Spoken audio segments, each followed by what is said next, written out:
Ketika bencana datang, yang runtuh bukan cuma bangunan dan akses logistik, tapi juga struktur sosial yang selama ini menjaga perilaku manusia tetap teratur. Norma, hukum, dan kontrol sosial yang biasanya bekerja otomatis mulai kehilangan kekuatan. Dalam situasi ini, manusia tidak lagi bergerak berdasarkan aturan yang berlaku saat keadaan normal, tapi berdasarkan kebutuhan untuk bertahan hidup dan membaca situasi sosial di sekitar. Fenomena seperti penjarahan di Sumatera dan Aceh bukan sesuatu yang muncul tanpa pola. Ini respon yang berulang di berbagai tempat ketika negara terlambat hadir, akses kebutuhan dasar terputus, dan masyarakat masuk ke kondisi ketidakpastian. Reaksi ini bukan semata tindakan kriminal, tapi bagian dari mekanisme psikologi sosial yang muncul ketika manusia merasa ditinggalkan oleh sistem yang seharusnya melindungi mereka. Nah, di video kali ini gue bakal bahas fenomena ini dari sisi psikologi sosial. Buat tahu keseluruhannya, semuanya udah kejelasin video kali ini, so tonton videonya sampai habis.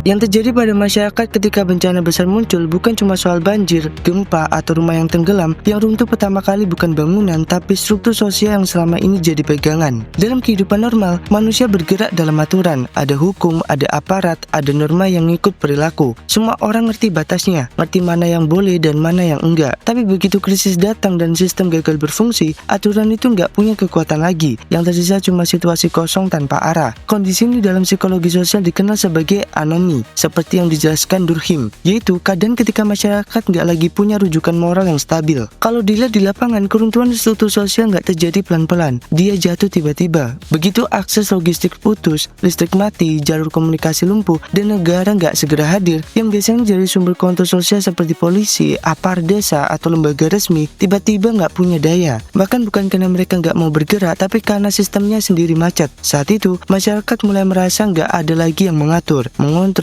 atau memantau. Dan ketika kontrol eksternal hilang, manusia kembali ke mekanisme paling dasar, yaitu bertahan hidup. Dalam kondisi banjir besar di Sumatera dan Aceh kemarin, situasinya terlihat jelas. Jalan utama terputus, toko tutup, bantuan belum terdistribusi merata, dan orang-orang mulai masuk ke titik tekanan. Di titik ini, masyarakat nggak lagi mikirin norma bersama, tapi kebutuhan langsung. Mulai muncul tindakan berebut, mengambil, atau masuk ke area yang secara normal dianggap terlarang. Bukan karena tiba-tiba semua orang berubah jadi kriminal, tapi karena aturan yang selama ini menjamin keteraturan sudah kehilangan kekuatan sosialnya. Aturan cuma bekerja kalau ada sistem yang menjaganya. Begitu sistem lumpuh, aturan ikut mati. Yang terjadi berikutnya adalah perubahan cara berpikir kolektif. Dalam keadaan normal, seseorang akan berpikir panjang sebelum melanggar hukum. Tapi dalam kondisi chaos, pikiran itu bergeser. Pertanyaan bukan lagi ini benar atau salah, tapi ini diperlukan atau enggak. Undang-undang kehilangan relevansi ketika yang dipikirkan cuma bagaimana makan hari ini, bagaimana bertahan dari hari ke hari. Dalam situasi seperti itu, moral bukan lagi panduan, tapi kemewahan yang hanya berlaku ketika kebutuhan dasar terpenuhi.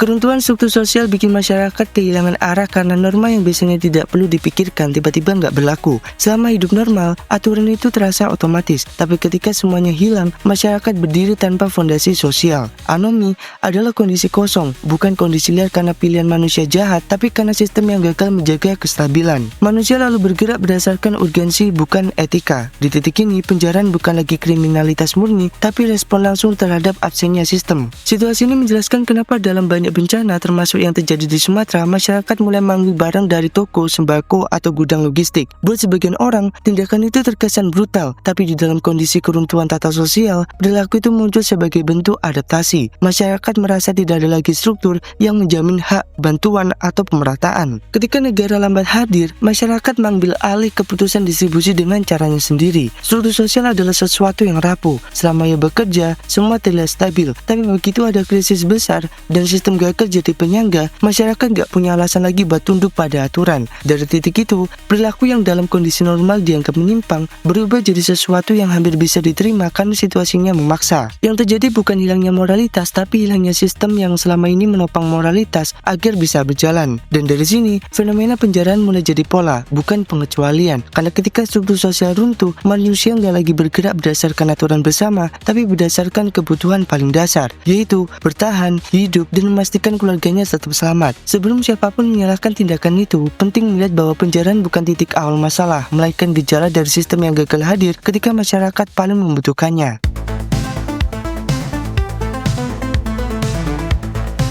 Ketika bencana besar menghantam sebuah wilayah, pola berpikir manusia bergeser drastis. Pada situasi normal, tindakan manusia dipengaruhi norma sosial, hukum, dan pertimbangan moral. Tapi saat kondisi berubah jadi ekstrim, tubuh mengambil alih keputusan sebelum moralitas punya ruang untuk bicara. Dalam psikologi, ini dikenal sebagai survival mode, sebuah mekanisme biologis yang muncul ketika manusia merasa hidupnya terancam atau tidak lagi punya akses terhadap kebutuhan paling dasar. Hierarki kebutuhan yang dijelaskan Maslow menunjukkan bagaimana kebutuhan manusia tersusun dari dasar sampai kompleks. Tapi ketika krisis muncul, semua lapisan itu turun ke fondasi yang paling rendah, yaitu kebutuhan fisik dan keselamatan. Dalam kondisi seperti itu, manusia nggak lagi berpikir tentang etika, reputasi, atau pandangan sosial. Yang bertahan cuma satu pertanyaan sederhana, apa yang harus dilakukan supaya tetap hidup hari ini? Kondisi survival ini bukan pilihan, tapi respon biologis. Tubuh memprioritaskan energi untuk bertahan, bukan untuk mematuhi norma. Sistem saraf simpatis aktif, hormon stres naik, dan otak beroperasi dalam mode insting. Dalam kondisi ini, nilai moral yang biasanya bisa mengendalikan perilaku kehilangan kekuatan. Moral bekerja dengan baik ketika kebutuhan dasar terpenuhi, ketika manusia merasa aman, kenyang, dan punya waktu untuk berpikir. Tapi ketika perut kosong, anak menangis karena lapar, atau akses makanan terputus, moral tidak lagi berada di posisi yang mengendalikan perilaku.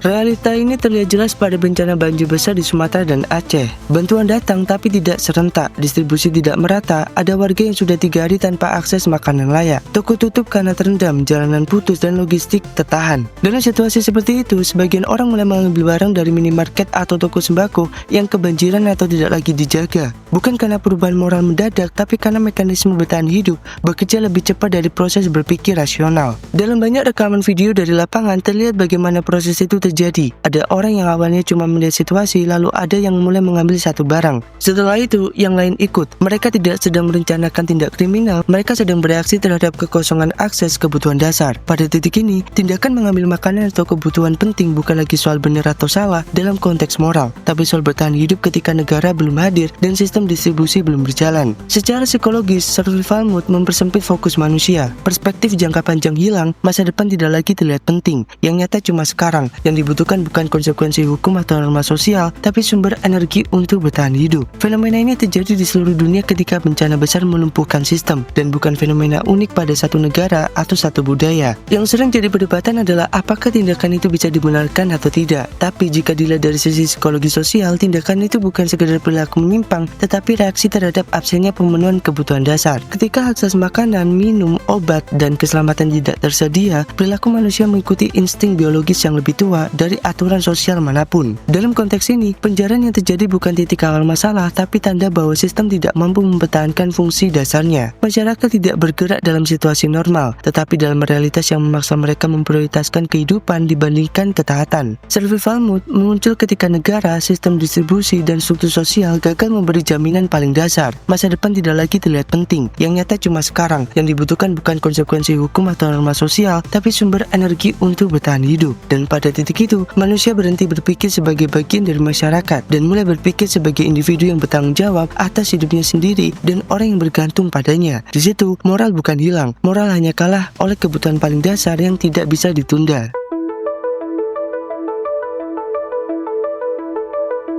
Dalam situasi bencana, penjarahan jarang dimulai dari tindakan individu, biasanya muncul sebagai respon kolektif, dan ini terkait dengan fenomena psikologi sosial yang disebut deindividuasi. Pada kondisi ini, identitas pribadi seseorang larut dalam identitas kelompok, yang biasanya punya kendali diri, norma internal, dan moral individu. Tiba-tiba kehilangan batas karena berada di tengah kerumunan yang sama-sama melakukan tindakan yang sebelumnya dianggap melanggar aturan. Deindividuasi terjadi ketika seseorang merasa dirinya tidak terlihat, tidak dikenali, dan tidak bertanggung jawab atas tindakan yang dilakukan. Ada pergeseran dari pola pikir saya menjadi kami, dan ketika pergeseran yang terjadi, batas moral yang sebelumnya kuat berubah jadi fleksibel. Rasa bersalah berkurang, empati melemah, dan perilaku impulsif meningkat. Hal ini diperkuat oleh kondisi anonim. Ketika seseorang merasa tindakannya tidak akan diperhatikan atau diidentifikasi secara personal. Fenomena yang sama terlihat pada kondisi penjarahan di wilayah banjir Sumatera dan Aceh. Tidak ada satu orang yang bergerak sendirian. Selalu berawal dari satu tindakan kecil yang memicu gelombang berikutnya. Ketika seseorang mulai mengambil satu barang, orang lain melihat, dan kondisi sosial berubah menjadi pola pembenaran kolektif. Identitas individu larut dalam energi massa, yang awalnya cuma mengambil mie instan atau air mineral,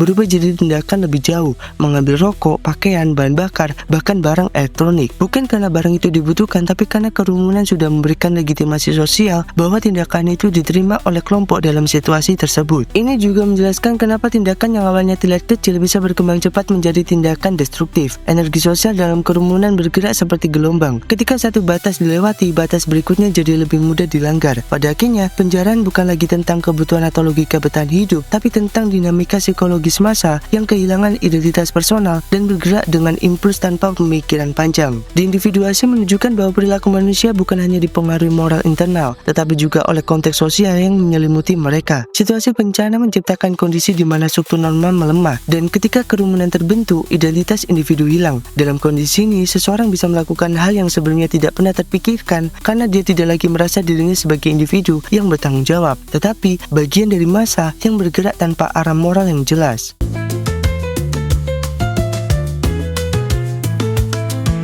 Pada akhirnya, fenomena penjarahan di tengah bencana bukan sekedar cerita tentang moral yang runtuh atau masyarakat yang tiba-tiba berubah jadi brutal. Ini adalah gambaran tentang apa yang terjadi ketika sistem gagal menjalankan fungsinya, ketika kebutuhan dasar tidak terpenuhi, dan ketika ketidakpastian mengambil alih ruang berpikir rasional manusia. Dalam kondisi itu, perilaku yang sebelumnya dianggap tidak dapat diterima berubah menjadi strategi bertahan hidup yang lahir dari tekanan situasi, dinamika kelompok, dan naluri primitif yang selama ini tersembunyi di balik keteraturan sosial. Well, gimana menurut tentang fenomena ini? Tulis pendapat lu di kolom komentar. Terima kasih sudah nonton video ini. Sampai ketemu di video selanjutnya.